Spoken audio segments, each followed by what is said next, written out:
Hi, I'm Kate Barrett, the founder of Shine a Light Media and the Email Marketing Academy, and welcome to today's Tuesday email marketing tip video. It's so lovely to have you with me. And as promised, I've got some amazing content for you today.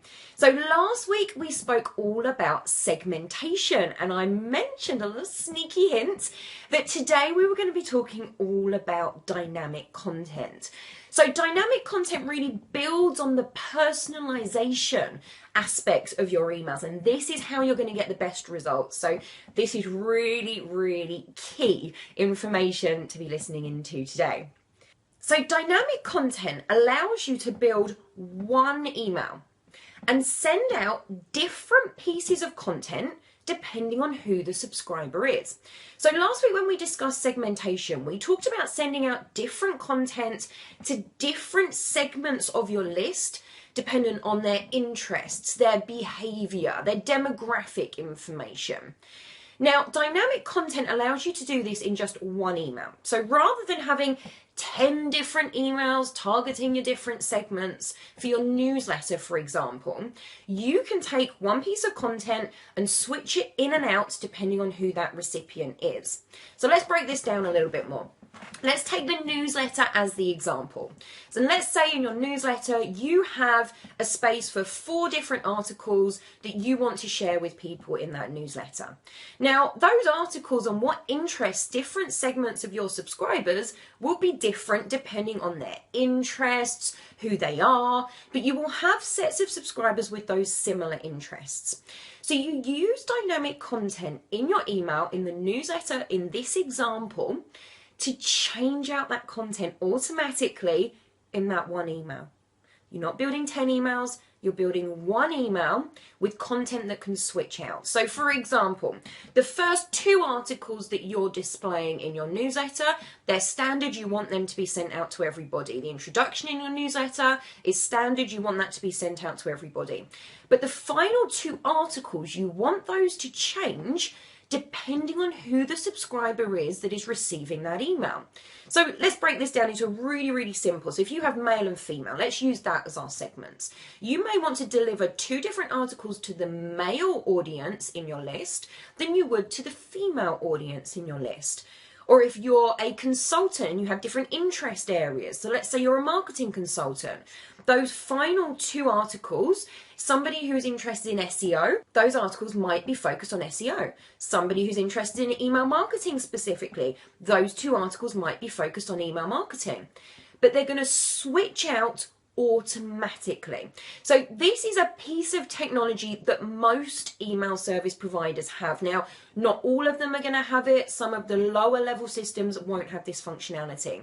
Although, as an example, MailChimp does. Now, it's something that you have to code in manually, and you do have to dig around in the support section to find out how to do it, but you can do dynamic content in MailChimp. So if you want more information about that, drop me a message in the comments below and I'll get in touch with you and we can talk that through.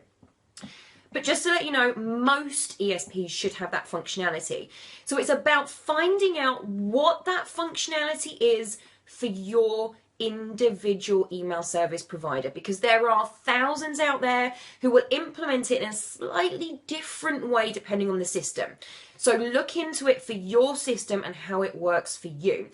But what this is really doing is saving you time as well as helping you make your content much more personal, because you're changing out those sections of content depending on the individual subscriber you're talking to. So it's the same email going out to everybody, but the content is dynamically changing. Now, I just want to touch on a little area that people get a little bit confused about sometimes, and that's dynamic fields versus dynamic content. So dynamic fields are information that is pulled in from your database. So first name, for example, the name of the product that they just purchased, the date that they purchased, the date of the webinar that you ran, the title of the webinar that you ran. Firm information that is in the database that you can pull in as a field of data to add into your copy. So for example, dear Kate, I hope you enjoyed our webinar last Tuesday on how to get amazing results from your email marketing. we're pulling in that specific information, and that's all coming from the data in the database, okay? So think of name as an example there. Dynamic content is changing whole sections of your email, not just adding in their name, whole chunks of your email, whether that's content, whether that's images, whether that's different sales offers if you're a retail-based business based on what somebody has purchased previously or perhaps been interested in.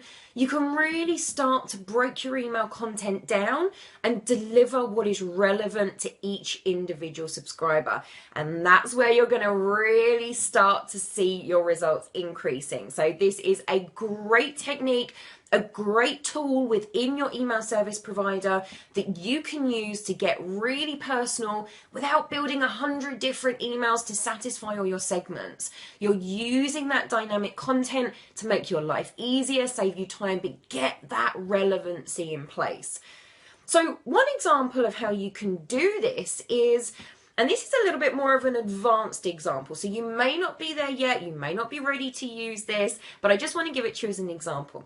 One way to use this is with real-time content. Now, this is something relatively new to the industry in the last couple of years, and this is pulling in content dependent on the real life situation that the subscriber is in. So for example, if it is raining outside, as it is today, we are in England, if it's raining outside, you can change the content in your email depending on whether it's rainy or sunny. It's real time content based on the weather in that example. You could use a countdown timer in your email, and lastminute.com do this really, really well in a lot of their emails. They count down until the sales for the tickets aren't available anymore. So you can put a real life countdown timer in your email. It's all dynamic content, but this is examples of real life, real time dynamic content. So that's a little bit more of an advanced theory that eventually you may want to consider adding into your email marketing, and particularly countdown timers. Definitely have a look into that, because anything that has that scarcity, makes people act quickly, works really, really well in marketing content, and of course in email marketing content. So I've got a little challenge for you today. I've given you this really quick introduction to dynamic content, and I will go into it in a little bit more detail in some other videos that I've got coming for you over the coming months. But what I want you to do right now is have a look at your next newsletter. Have a look at the data that you've got in your system. So we're building up through the videos that I've recorded for you throughout June to really build up this picture of how you can use the data and technology available to get personal with your audience and increase your results.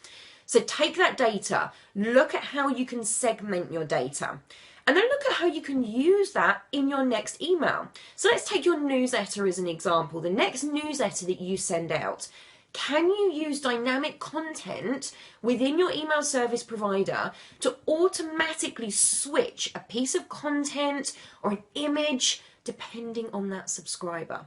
So for example, if you've got an event that's running in a specific location in the world, you may not want to tell people who are in America, let's say. If you're running the event in the UK in London, you may not want to tell people in America about that event.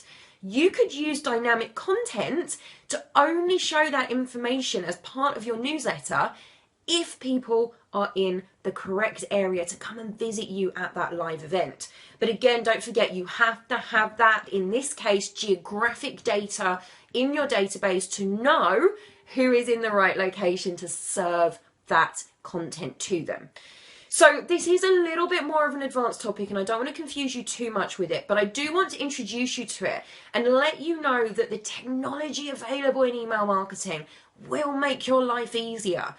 Get your foundation running, get those emails sent out consistently, know what your subscribers want to hear about, and then build your strategy to deliver that content using the technology and the tools and all the funky stuff that we've got out there in email marketing to help your business grow and increase your sales. So that's it for today, but just to touch on one little point, the video next week isn't going to be a normal Tuesday tip video. As I've mentioned in my last couple of videos, we have 5 Tuesdays in June. So what I'm going to do next week is answer your questions live in this Tuesday tip video. So if you've got any questions about email marketing, drop me an email to kate@shinerlightmedia.com. You've got until tomorrow to submit those questions and I'll answer them in next week's video.